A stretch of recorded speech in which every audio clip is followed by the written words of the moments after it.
WABG, the Delta's leading news source.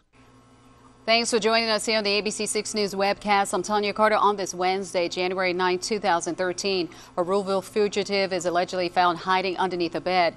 Marvin Kraft arrested this morning after authorities say they found him hiding under the bed of a home in Cleveland. Now, Kraft had an arrest warrant for aggravated assault and been on the run. Ruleville Police Chief Ernie Scarborough says Kraft assaulting a man with a pool stick at a Ruleville nightclub early Sunday morning. The U.S. Marshals, Bolivar County Sheriff deputies, and Cleveland Police assisted in Kraft's arrest. He remains locked up at the Sunflower County Jail. Leland officials seemingly still divided on a decision about who's going to lead their police department. The Board of Aldermen holding its regular monthly board meeting last night. After deliberations and a heated debate, the group still leaving City Hall without a final decision. For several months now, city leaders have been unable to come to an agreement. Mayor James Lowe attributing this to individual board members, quote, having their own agenda, end quote, and wanting their own candidate in place.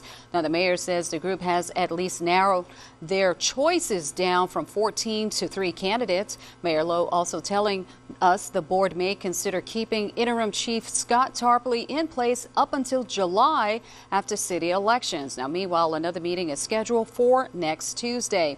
Well, in Washington County, a magnet school could be created in Greenville. At the second semester convocation for Greenville educators on Monday, Superintendent Dr. Lisan Taylor discussing plans for converting Solomon Middle School into a magnet school. Now, school district spokesman Everett Chin telling us that the plans depend on the completion of work at the Greenville Western High School, where 14 additional classrooms, an update to the gym and locker rooms, and an expansion of the auditorium are currently under construction. The magnet school plans may be realized in 2014 or 2015 upon approval by the school board and the Mississippi Department of Education.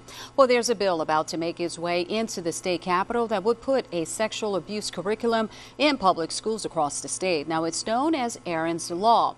It's being introduced in the House by Representative Tom Miles, who says it'll give age-appropriate education to young children about what sexual abuse is and who to report it to. Miles says 1 in 4 girls and 1 out of 6 boys are sexually abused in some way before the 5th grade. The vast majority of those cases are committed by someone they know. Miles says there will also be a parental opt-out option for parents who don't want their child to be a part of the instruction. The bill will also be introduced in the Senate by Senator Nancy Collins. Aaron's Law is a nationwide effort which has already been adopted in a handful of other states. You've been watching the Delta's #1 news source,